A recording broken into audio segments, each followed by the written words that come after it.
The fifth step is empowering employees for broad-based action.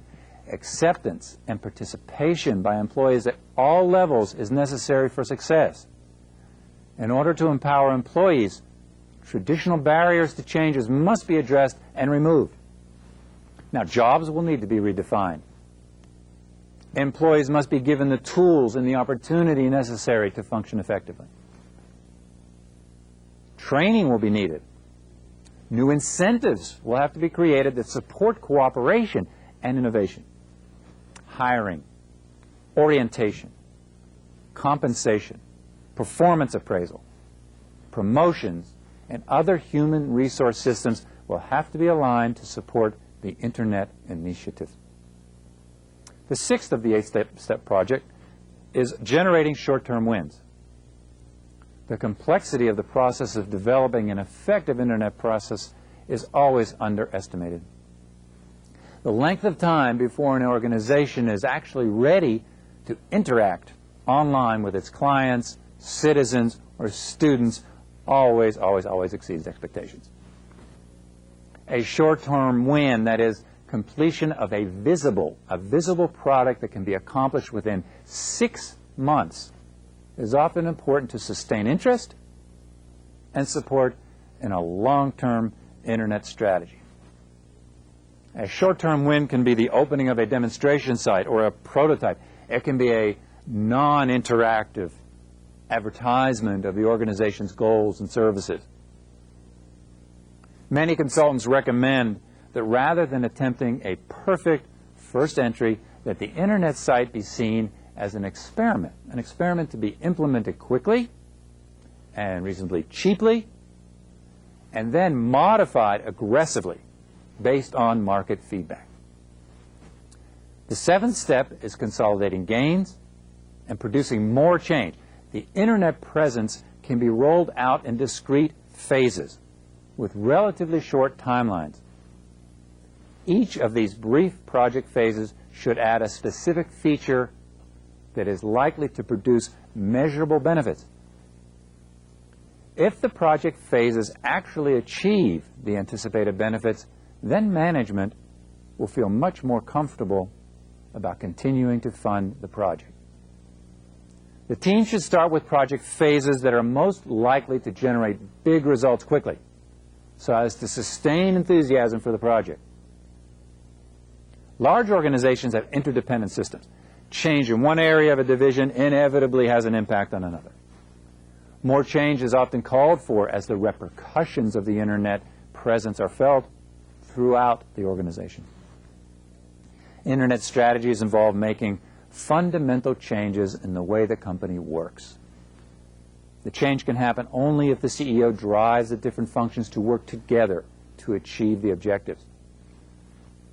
These internal partnerships should include a close working relationship between the information technology department and the business managers.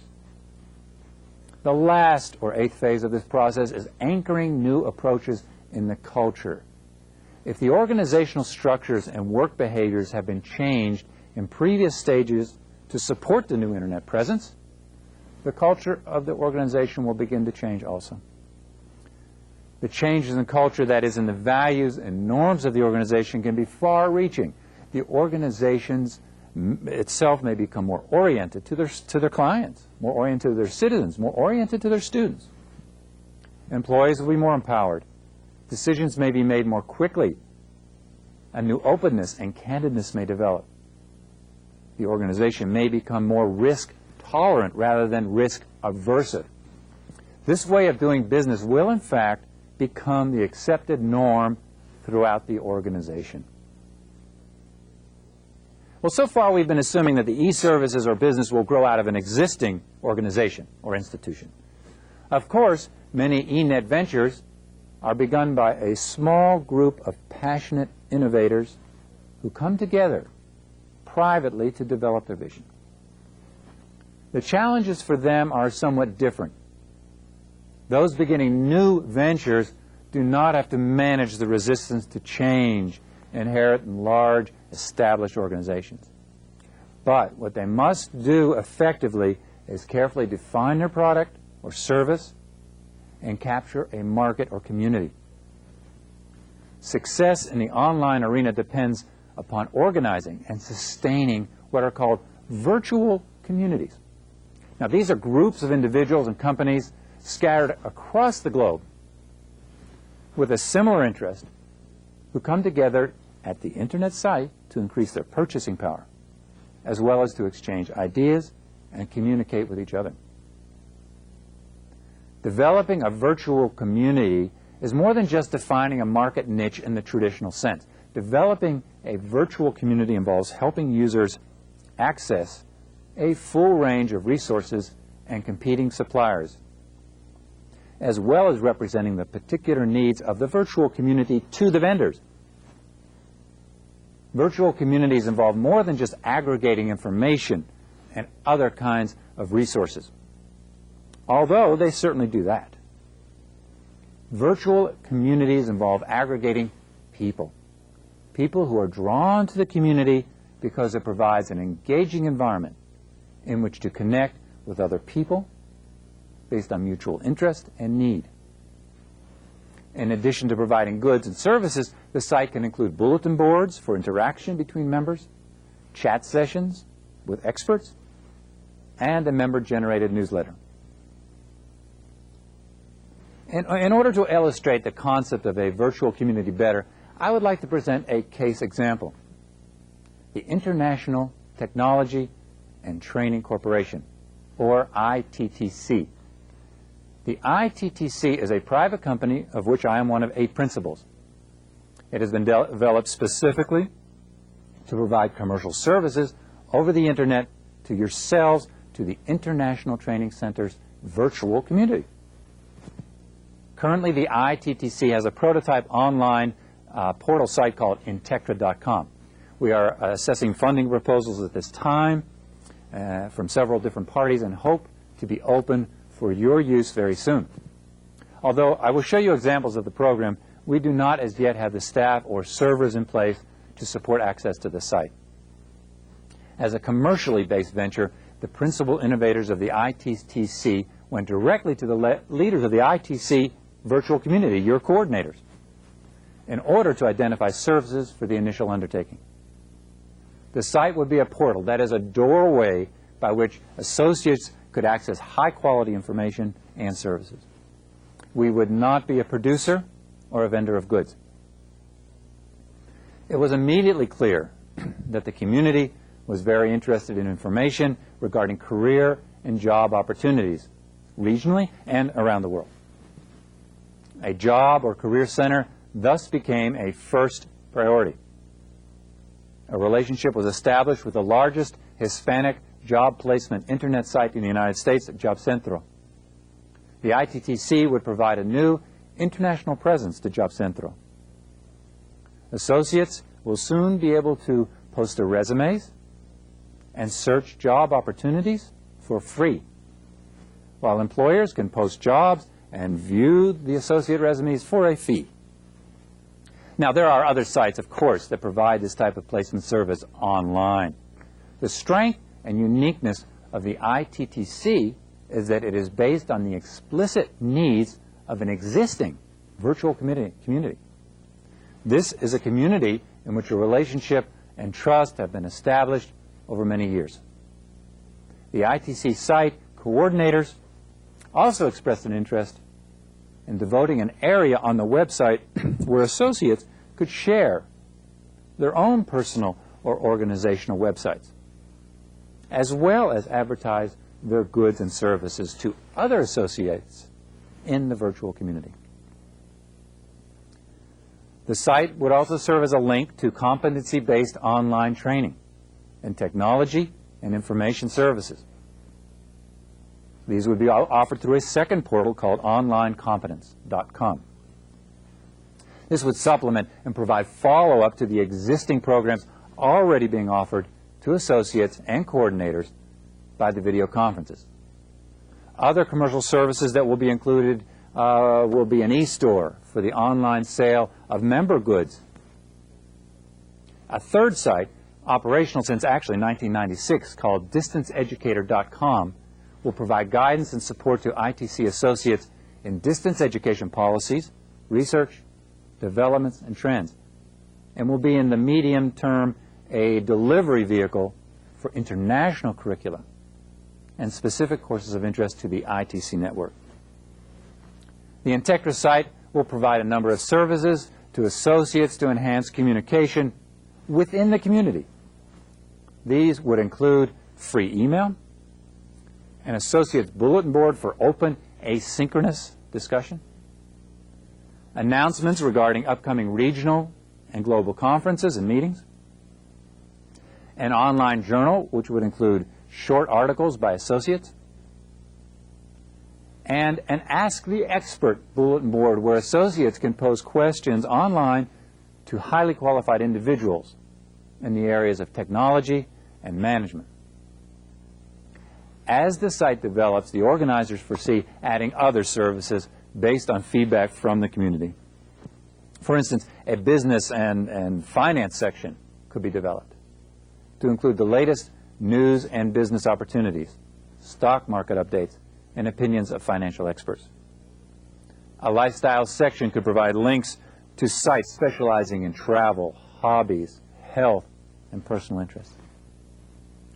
And an education and training page could provide links to high-quality competency-based technology and management training programs. The organizer's vision has helped guide the Internet strategy. It was decided early on that there would be no membership charge or no membership fee to the associates who wish to access the site. The only requirement would be that associates register online. Now, this would allow access to all Internet active services, as well as provide the organizers with a database of user needs and interests. Initially, the site would be supported by charges to employers, by advertising, and by what's called click-through linking fees. Secondly, it was decided that the site would be both multicultural and multilingual. This was to be a truly global site. The model developed in Latin America would serve as the basis for expanding relationships, initially with Egypt, Saudi Arabia, as well as India. And I must say, it is my pleasure to announce to you, in fact, that your colleagues in Egypt will be joining the ITC organization in November of this year. And thirdly, it was decided that the choice of technologies would be based on their user-friendliness. The site would be driven by the market, not by technology. Only widely available and proven technology would be employed. Realistic consideration will be given to the existing infrastructure and connectivity of the end user. Now, that is where we stand today. We hope to bring you news very soon regarding the opening of the site for your use.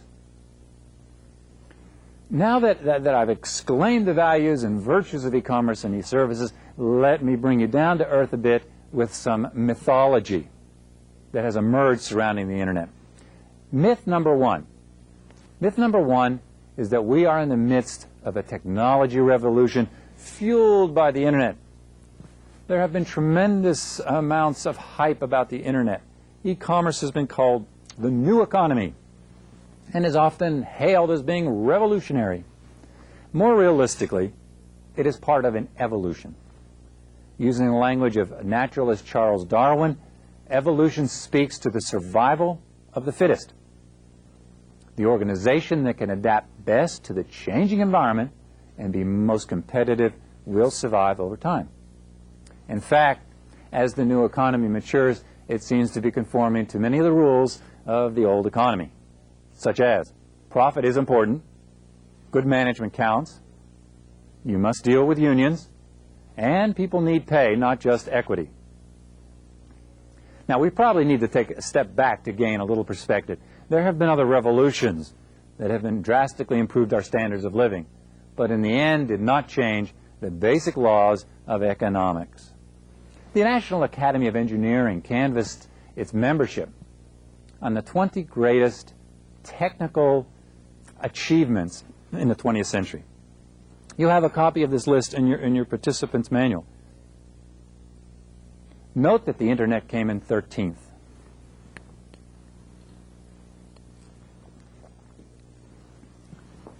Myth number 2 is that organizations that do not use the internet will perish. A recent article in The Economist concluded, quote, if you are engaged in almost any form of commerce, from the humble market stall to the gigantic department store, the internet is lurking, ready to blow up your business. I'm quoting. And if you are not prepared to embrace change, to cannibalize your own sales, to disintermediate your own intermediaries, somebody else surely will. In fact, many internet companies are losing huge amounts of money. The financial resources of the traditional land-based incumbents are allowing them to buy stumbling startups that may ultimately complement their existing distribution channels. Myth number 3. Myth number 3 is that e-commerce will become a huge factor in the world economy. As I cited earlier, there are projections of e-commerce revenues in the trillions of dollars by the year 2002. Statistics produced by the Organization for Economic Cooperation and Development, the OECD, in Paris are less overwhelming. Their studies indicate that e-commerce, especially in the consumer market, will remain a small percentage of overall retail sales for at least the next 5 years, and will not have a significant impact on the global economy anytime soon. Obviously, telling the future is tricky business. Whatever will come to pass, we know that there are enormous problems to overcome before global internet commerce and services proliferate. The problem of international distribution of goods remains unanswered. The OECD study predicted that business-to-consumer, B2C, international e-commerce may become, like mail order, merely another channel for retailers rather than a new dominant mode of commerce. The digital divide remains a tremendous problem on a worldwide scale. Significant disparities in access to the internet exist globally. Until disparities in education and access are reduced, the internet will be severely limited as a global consumer, educational, or civic force. We must remember that half of the world's population has never made a telephone call, much less access the internet. And lastly is myth number 4, that the internet is the single greatest source of legal wealth creation in human history. The predictions and anecdotal tales to support this pot of gold theory are rampant. The reality is that the internet has enriched a very small number of investors and managers. It has yet to realize its promise in terms of enriching organizations. I suspect there is an element similar to the California gold rush in the 1850s at play. Tales were spread throughout the United States at that time that instant wealth could be had in California by the entrepreneurial prospector. The reality was that the only individuals that became wealthy were those that supplied the prospectors with shovels, liquor, and women. Now, I don't mean to take the luster off the opportunities presented by the internet, but as a famous philosopher once said about love, romance and marriage are two different things. Romance is an ideal state, marriage is a real state. A confusion of the real and the ideal never goes unpunished. Similarly, fantasy and reality about the internet are two different things. We confuse the two at our own risk. Well, I thank you very much for your attention. I greatly look forward to your questions. Thank you, Dr. Golden. And let's begin with our question and answer session. We will try to answer as many questions as possible. Therefore, we ask that only one question be asked per phone call, and that these questions be as brief as possible. You may call the studio directly at the phone and fax numbers which are on your screen, and we'll remind you to make your phone calls at a distance from the monitor to avoid feedback. Our first question is from Colombia, and this is directed to Dr. Golden. The ITTC sounds like a very interesting project. And the question is, if I may ask, how will you go about funding the project? Well, I think you certainly may ask. We are very excited about it at this point, and we are seeking funding from a number of sources. Primarily at this point, we are going to become a public offering, an initial public offering, what we call an IPO, and we hope within 60 to 90 days, probably by January, to be listed on the NASDAQ. At that time, in fact, the associates, yourselves, and the coordinators will have, as a public company, will have the opportunity to be a part of this, to in fact invest in the ITTC. So we're seeking funding in that way, as well as from a number of large companies that are very interested in supporting this type of program. Great. And our next question comes from Colombia. Go ahead, Colombia.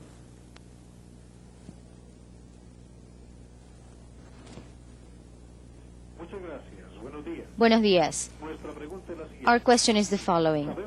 We know that on the network, the consumers are a lot more demanding because the options are totally unlimited. So what would be, in your opinion, the main strategies in order to keep the customer happy? Thank you.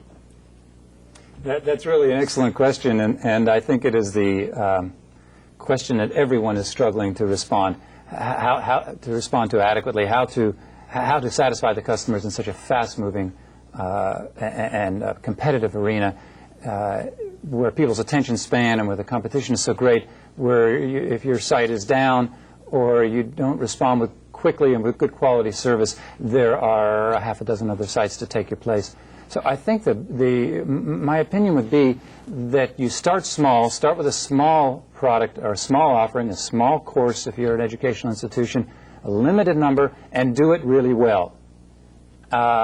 Work out all the bugs, the kinks as much as possible before you actually go online, because it's unbelievable when you're dealing locally, regionally, certainly internationally, with the amount of technical problems you can have. So I think as they say in flying an airplane, pre-flight is probably terribly important. Do as much as you can to make it run flawlessly.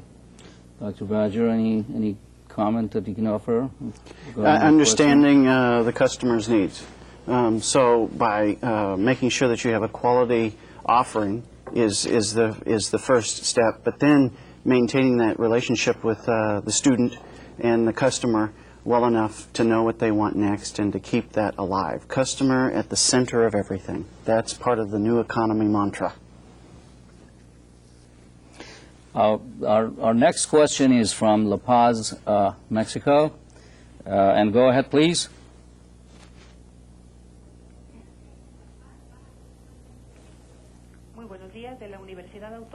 Good morning from the Autonomous University from Baja California, educational branch. We have a question. The basis to adopt an internet-based system or using internet as a tool, it is very important to have a re-engineering of processes that include the analysis of the organization and its structure.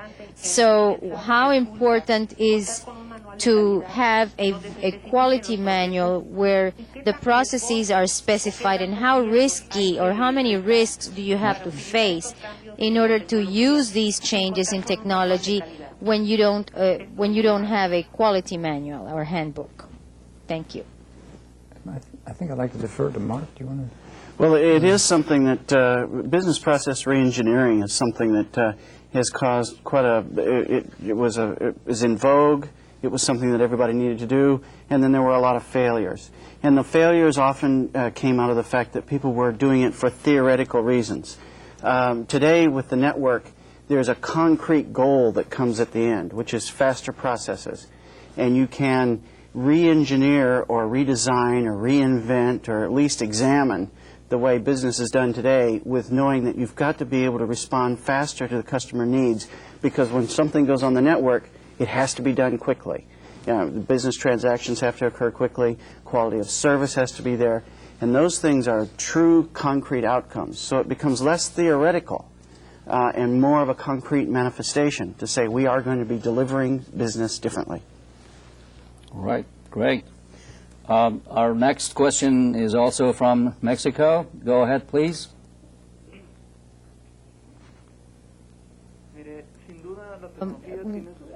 No doubt technology has pros and cons, and Internet is no exception. For on the one change, we have some resistance to change in work, in technology, everywhere. And on the other hand, we have innovation and culture and automatization and the enhancement of economic resources and technical resources.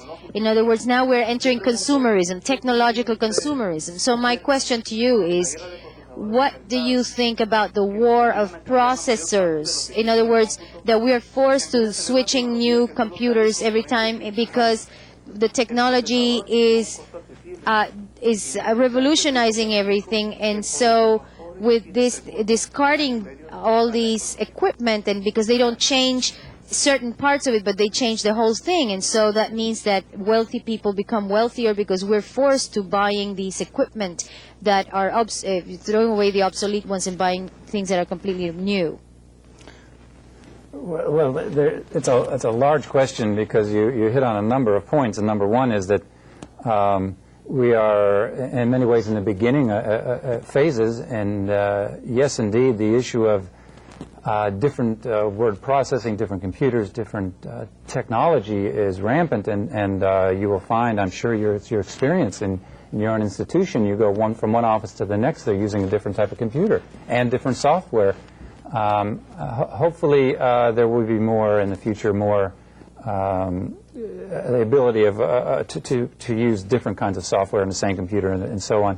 I think that will come with time. The other issue, almost a larger one that you mentioned, is the issue I think you're alluding to is what we call the digital divide. The rich, the more educated, have access to the newer, the better equipment, and those institutions or organizations that perhaps aren't as wealthy have less access and running slower equipment and older equipment. And I think that's another real problem, a significant problem. I don't think we really have a good answer to that one yet. We're certainly education, as income improves, I think we start to see some movement together, but it's a significant issue. Dr. Badger. In the network world, that's why IP, Internet Protocol standards, were quickly identified that needed to be open standards, standards for everyone to take advantage of, so that you have the networks being delivered almost as a utility. So you have a common power output at the wall, and you plug something into it, it becomes an appliance, to cut down on this proprietary need for having different platforms. And I think that's one way through the networks we're trying to get a handle on all these different standards. If things run through the network with a common standard, then they can be delivered globally.